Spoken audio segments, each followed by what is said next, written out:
morning, good afternoon, good evening. Thank you for tuning into the channel. Today on some creator conversations, I have the great pleasure of a person I just met recently on a Discord server.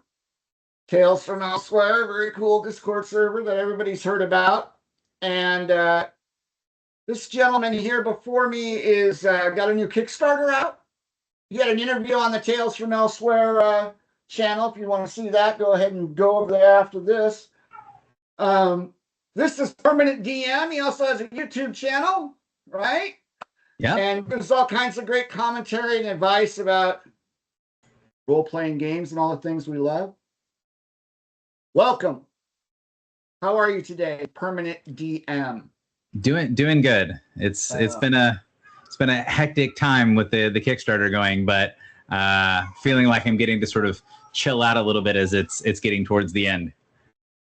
That's right. So Permanent DM has created a new World State RPG Kickstarter, and I'm going to let him tell you about that. But the Kickstarter will be ending on, what's the exact date? Give him the exact date, please.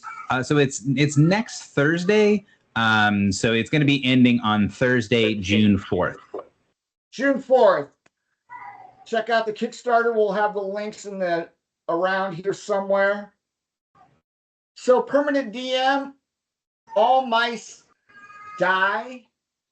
Show some artwork. Tell me about All Mice Die. What makes All Mice Die special, and why should I check out the Kickstarter? Yeah, so All Mice Die is a game where the sort of basic pitch is you're playing something that's like Redwall or the Rats of Nim mixed with Game of Thrones. So each of the players, they play as a noble family. So you're going to be playing individual characters that go out on missions, but you're sort of playing a meta character. You play a stable of people. So what I tell a lot of people, if they've seen Game of Thrones, they can imagine rather than playing any individual, you're playing like House Lannister. And you might have someone that says, oh, we need someone who's a good fighter. Can you bring Jamie along? Or you might say, we need someone who's a good talker. Would you instead send Tyrion from your house? But Jamie and Tyrion are never going to go together, right?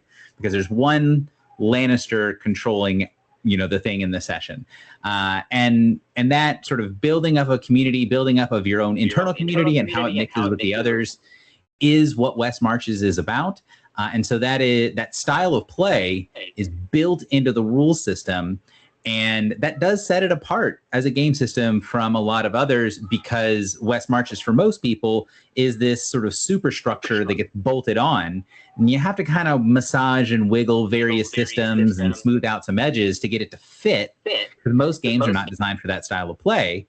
This one is. This one is saying we're starting here. And if you want to play as, hey, it's just me and our 5 characters that we're very attached to, that we play the same guy every week, and we'll pick up exactly where we left off, you can do that, but you're going to have to massage the system into doing that because it's designed kind of the reverse way. Interesting. So when you play your system, can it be just myself and 4 people around the table, or must I interact to make it really work? Must I interact with 20 people or 30 people? So for the way what I'm saying? I get you. For the way the system works, you can definitely do it with a small group. But if you do, you're going to want to have multiple characters. You're going to want to play the game. There's different modes of play. And the idea that real life time and in-game time are connected, usually not one-to-one, but they can be. You probably want to pick a slower game mode if you're doing it with a much smaller group. But even in that instance, you're going to have 3 to 5 to 6 characters per person that you're sort of switching through and kind of doing this back and forth. Love that. I always love playing multiple characters. However, some people might find that a bit overwhelming. So in character creation, is that a huge... I mean, we're not creating characters like Dungeons and Dragons characters or Pathfinder characters, correct? So that's actually a big part of the game. The idea is when you create a character, there's a lot of emergent play built in. You're not going to go and read the list of spells for your wizard and pick these 4 cantrips and those 6 first level spells. And that's not how this works. You roll up a house, you get several characters, and each of the classes have qualifying pieces. So you need 13 strength or better to be a fighter. And you'll see, what do I end up having? And you have pretty small choices for character creation, but once you start playing, then you will be able to massage it a lot. Because, for example, there are skills in the system. You can't become trained. You can't spend any points. You can't become proficient in a skill until you attempt to do that skill, and then you spend your points. So, there's no feats. There's no things that you can really build for unless you're building about things that you already did. So that barrier of, I've got to read through all these pages. There's a single page that you need to read in order to get started. And you can jump right in. So you've played this way and this type of system even before you started creating this RPG, Mice Must Die? Did you play games, West Marches style games, prior to creating this this product? Yeah. So I honestly did not set off to make a game. I didn't want to do that. I just wanted to make a fun thing for us to play at our house. So I've run several West Marches groups. I've been an administrator for several groups over the years, both West Marches and Living Systems, which for the outside perspective are basically the same thing, but there's some subtle differences between the two. And I've been doing that since about 2007-ish, 2008, somewhere in there. Sorry to interrupt. When did you have time to have kids doing all that role playing? I have a very supportive wife. That is the answer. True hero, ladies and gentlemen. A true hero. Yes. My wife is amazing. I will sing her praises forever. And we talk about this a little bit. Her and I talk about this a little bit about we have to have time to be a person in addition to being parents. And so we very much support each other in order to have time to be. Like, I can be myself, she can be herself, but we can also be parents. We can also be a couple. It does mean that there's a lot more talking between us and a lot less of I can't have a whole bunch of hobbies. I have this one. I don't know, that's it. I got time for one. I understand what you're saying. How many people have gotten to play this all mice die kind of game that you're making available to the public? Forget to sign and check out the Kickstarter. Yeah, that's an interesting question. I haven't thought about it in sheer numbers yet. So we've done 5 rounds of playtesting. Okay. The last campaign 5 was by far the biggest one.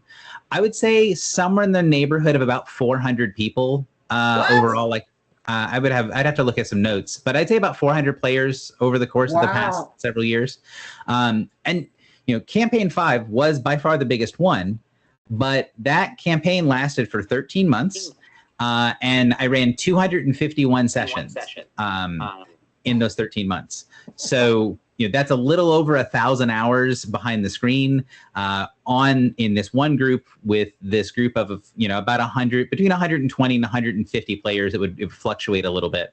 But it has had a lot of playtesting. And when we talk about kind of force testing a system like this, it's very difficult to do small bits of playtesting because the hook that gets into people, like the real hook for this type of game, it's further down the line than a lot of other systems.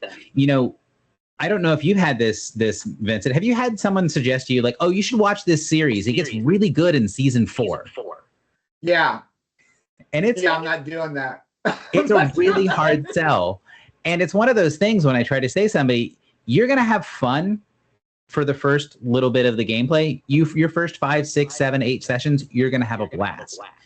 You won't understand why this is so important to me until you're several sessions deep.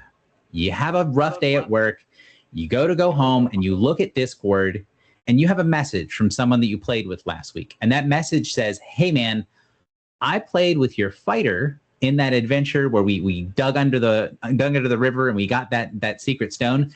Your fighter was really cool, and I have a mission that I want to go on that's up on the top of the incline. We're gonna go jump into one of these trees. Will you bring your fighter on that mission? And if you do, if there's something you want to do, hey, I've got this sorcerer that's got some cool stuff. I could bring a sorcerer to go do something you want to do.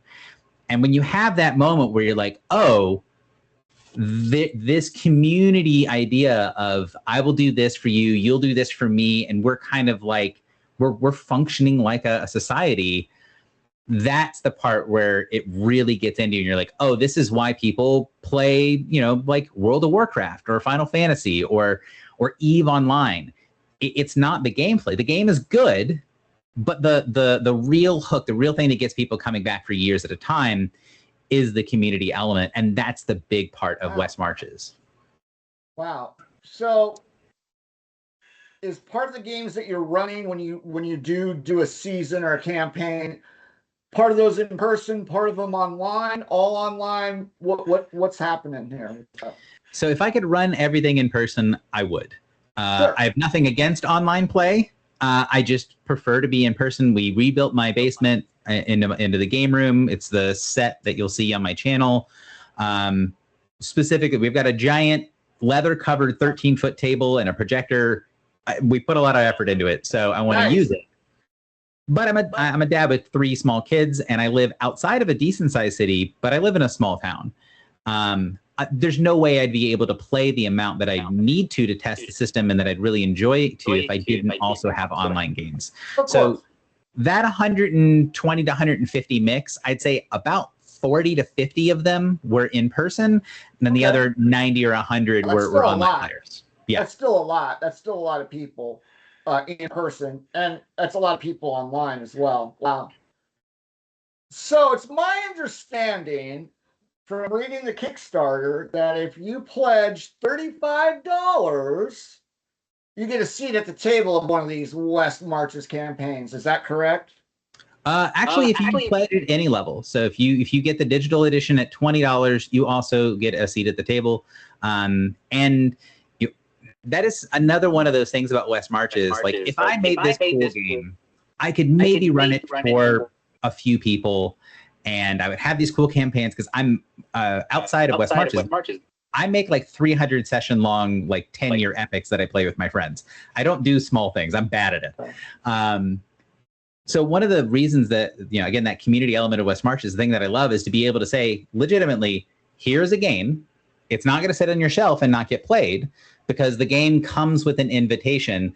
I, the creator of the game, will personally run a game for you. And the way that West Marches works means I can actually do that. And that's just such a cool thing to be able to offer that's hard to do with a lot of other games. Yeah, I think that's an amazing, well, and certainly at the price point, it's an amazing perk to actually be able to interact, experience the actual game by the person or with the person that created the game. I mean, I think we all wish we could have played with, well, whoever we wish we could have played with that influenced us, whether it was the writer of Vampire the Masquerade or whatever it was for you, or Call of Cthulhu or Dungeons and Dragons or whatever at any time point or period. That's fantastic. Yeah. So after the Kickstarter ends, how long will it take, do you think, for people to start receiving these downloads in this wonderful game and get it in their hot little hands? So it's always different for different people. I'm the kind of person that just wants, give me the straight sauce. Like, I don't care if it's just a Word document. I'll read it. It'll be fine. So for the people who are like that, who just want the information, as soon as the Kickstarter ends, as soon as your pledge processes, you get access to a copy.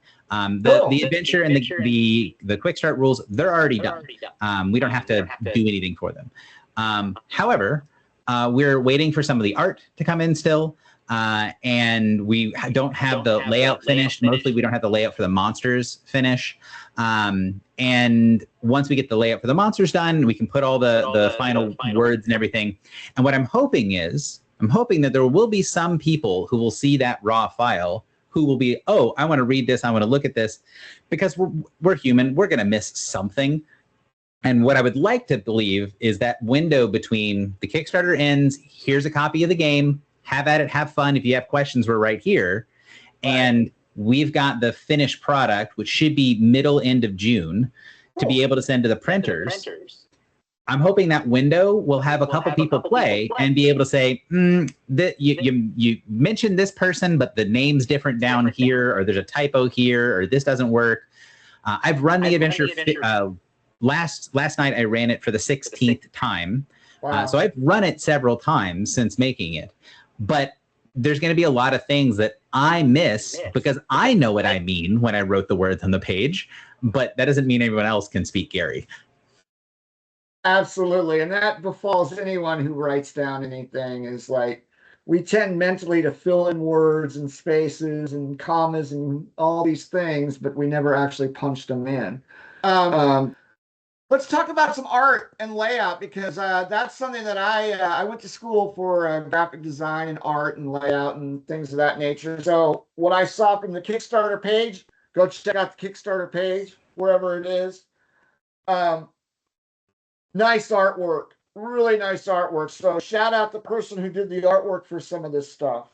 Yeah, so we've got a couple different artists. One of them is doing our line art. So that's Leo. I don't have his full artist credit yet. This is someone I've met through a bunch of creator communities.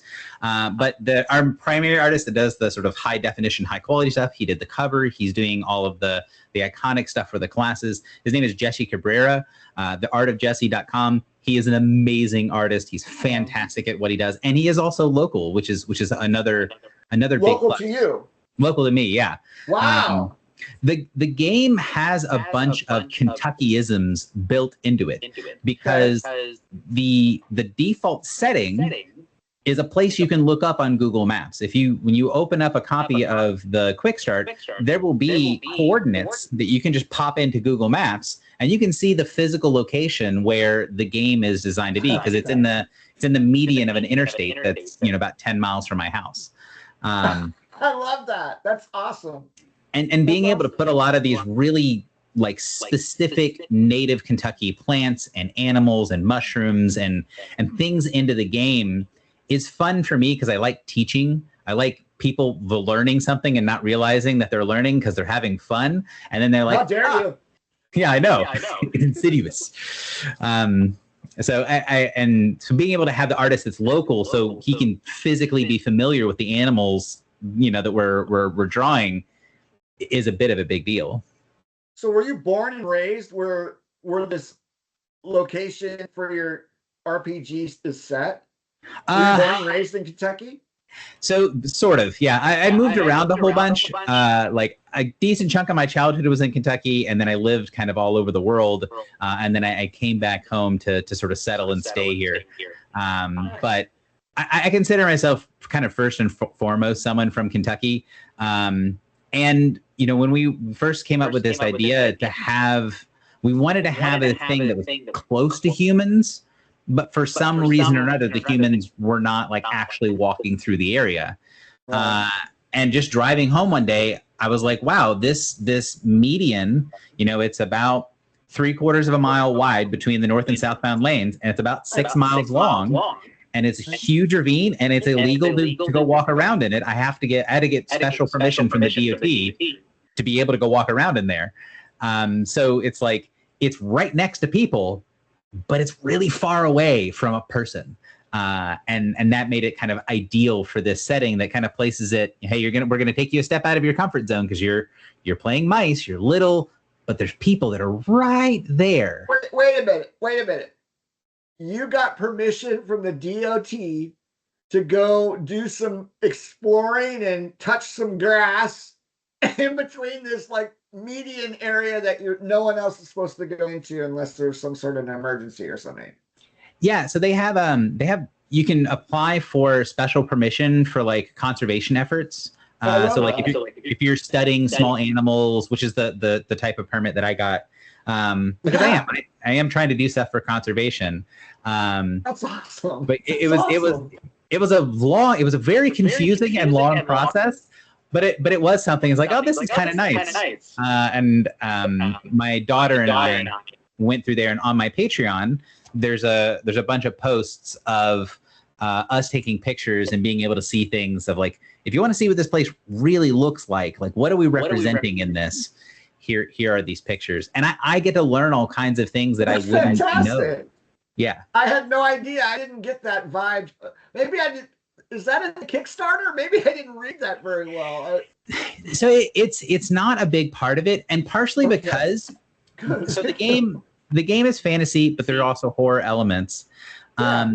And part of the big thing that we put in there for the main game, which will be launching next year, what'll have all the rules in it and all that sort of stuff, is the kind of meta concept that was really fun as someone who's running the game to describe everything to these characters in a way that felt alien.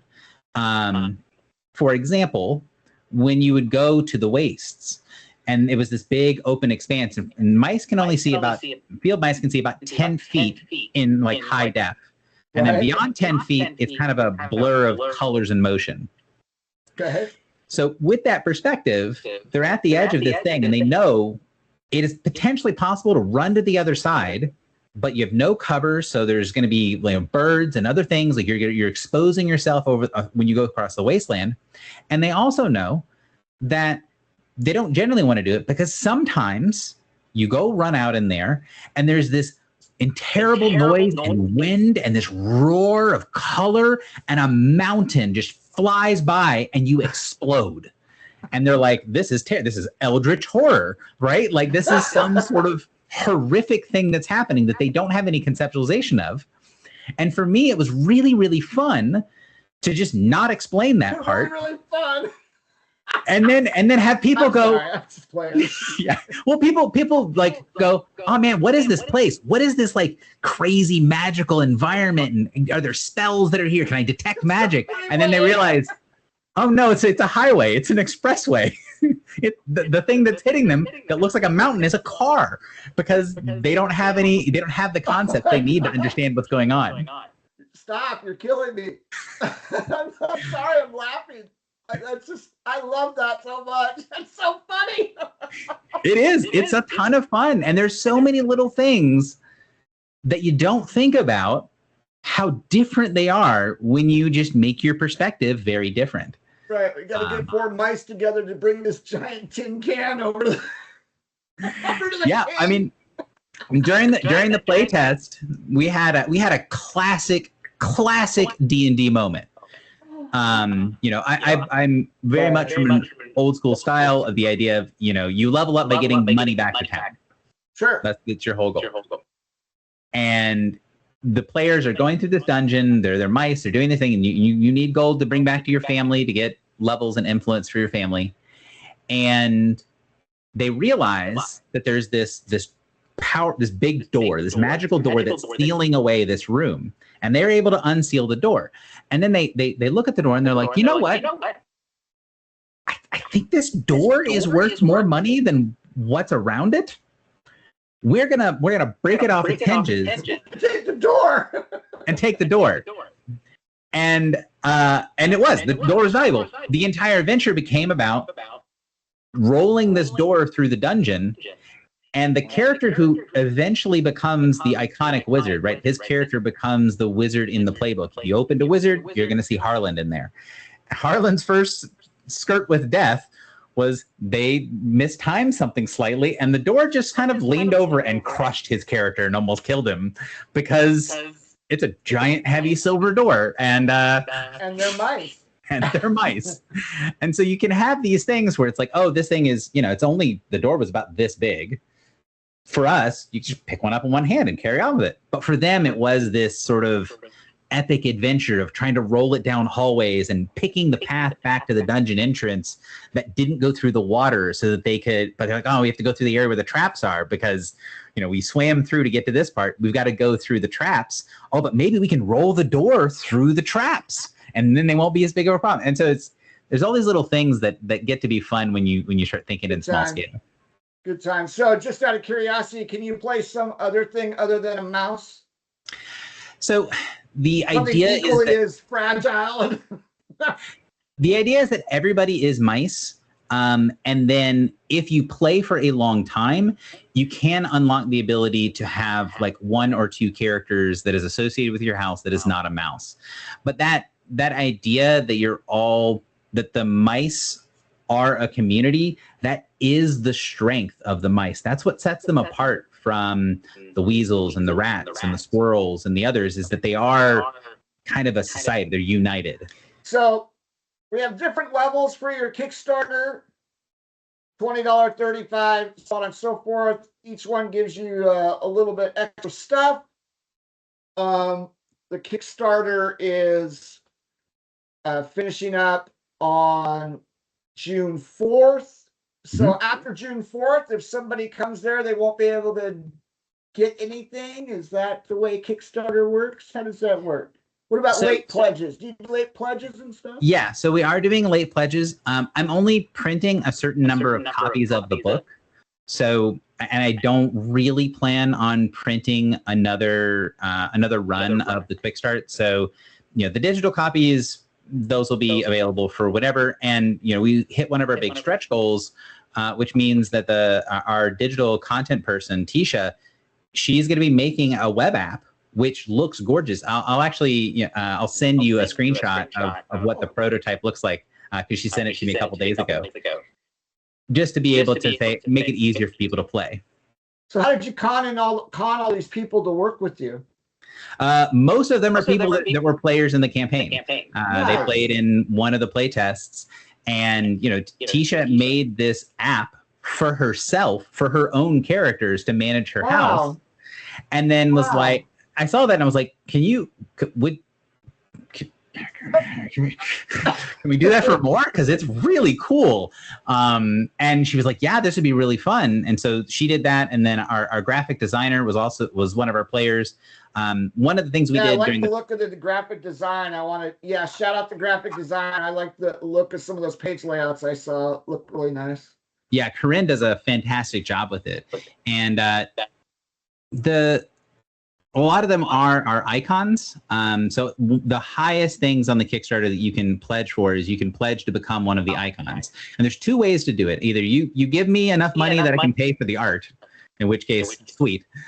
Or if you want to do it the hard way, the fun way, if you play in the campaign, if you play in one of my games, and you're the first person to make it to level 10 on your class, your character that made it to level 10, I will get our artist, I'll get Jesse Cabrera to draw your character. And then when the book gets printed next year, when they open up to your class, that's your character right there. You're the icon. Wow. That's really cool. Well, I certainly hope that I can rub a couple quarters together. So just for the fact that, for 20 or 35 bucks to be able to play in a campaign for any length of time, even if it was just 1 or 2 sessions, it's worth that. I paid $20 a session on Start Playing before. Have to admit, I'm sorry. I did it to play. I had to pay for it. Hey, anyway. I have no problems with people doing the Start Playing thing, either on the player or the DM side. I've run at conventions a lot. We were talking slightly before the stream. I like running for new players. Right.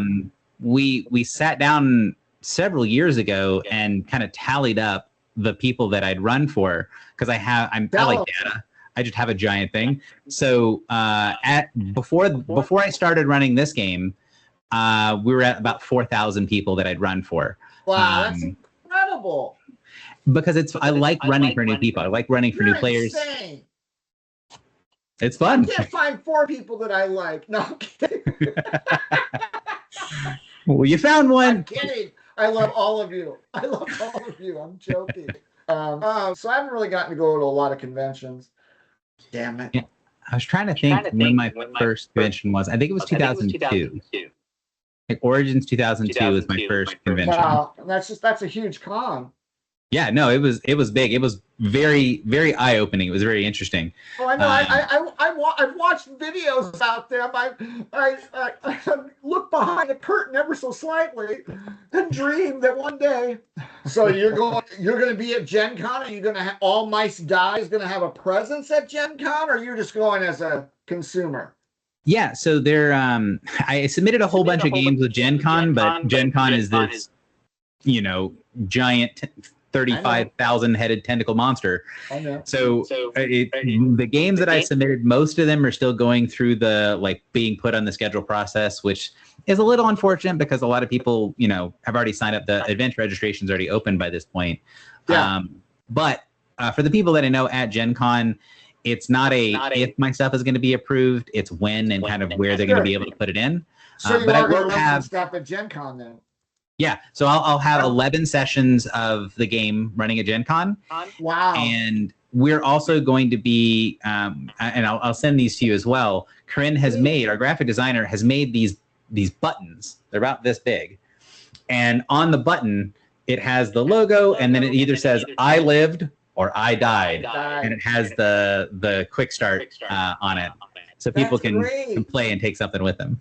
Ah, that's good. That's good marketing. That's good. Well, I hope you nothing but the best. Now, on your Kickstarter, you've already met your goal, correct? Mm-hmm. And now we're just trying to get some more stretch goals and ultimately just get more funds to put into the book and pay all these great people and all that good stuff. Yeah. Yeah. And I've told other people in the past the funds basically just go to everybody else. The more money I get, I don't really make anything off of any of this. It just gives me an excuse to have better art in my hobby. Sure. Than anything else. Sure. Because I didn't start off wanting to make a game. I started off wanting to take two other systems that I liked that both did really good thing with West Marches, play them together. And then a really good friend of mine said, hey, I really want to play your game. I've played in your games before. I love it. I don't know either of the systems you're adapting. So for me to play, I have to learn this system. I have to learn this system. And then I have to learn a third thing of how you're putting the pieces together. No. I love you, man, but no. And I was like, oh, man, I'm going to have to make my own game. So right. So then I had to make the game. Let's be honest. I mean, people can go look at the Kickstarter. We know the amount of funds that you've raised. This is nothing, I think you should get 5 times that amount. So we hope that a bunch of people sign up here at the end. All my huge subscribers out there, please check out the Kickstarter and support this guy. Maybe you can come play a game with him and experience some West Marches thing, which, a lot of people have not experienced. And like Harvey, I mean, seriously, a lot of people have not experienced West Marches. Wouldn't you agree? Oh yeah. But one of the things that I think is interesting is there's something that's very close to the West Marches experience that people who dabble have experienced. And I think that if people understand how close it is and how easy it is to do, I think it's going to become more popular as time goes on, which is Adventures League. Sure. Yeah, and I haven't gotten to play any of those either. So at any rate, yeah, and in the big cities, getting the Adventures League, getting access to the Adventures League is not that difficult if you're interested in that for sure. Mm-hmm. Well, Permanent DM, I'm going to let you go because I know you need to get to work on this game. And we will look forward. You're going to be doing some sort of live countdown on June 4th as the Kickstarter closes, yeah? Yeah, we're going to be live streaming towards the end. I'm going to be showing some of the stuff coming in the campaign that starts at the end of the summer.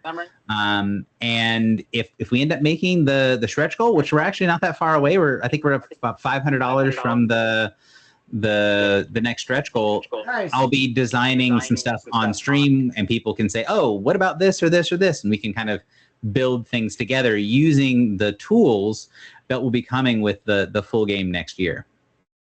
Well, that's awesome. So we can you can find Permanent DM on YouTube where the live stream will happen, and you can give him a hard time if you want to, and yell at him and wish him good luck. And hopefully we'll talk again. And well, I know we'll talk again because we talk anytime we want to on Discord. So I wish you nothing but success.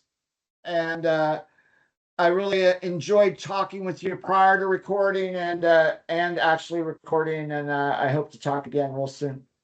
Yeah, this is a blast. I appreciate you having me on, Vincent. It's always fun to talk to people who kind of can share the passion, right, of the hobby. Yeah. I think it's great. I mean, you've done a lot of really good work, and I'm not just saying that because you're my guest on the show. I mean, I don't think I'd really invite somebody on my show that I didn't think was doing some good work. I don't know. I don't want to be confrontational. You suck. So, anyway, we're going to end this recording. Check out the Kickstarter. Check out the YouTube channel. Support this guy. He's really nice and is doing some good work. And we'll talk again real soon. All right. Sounds good. All right.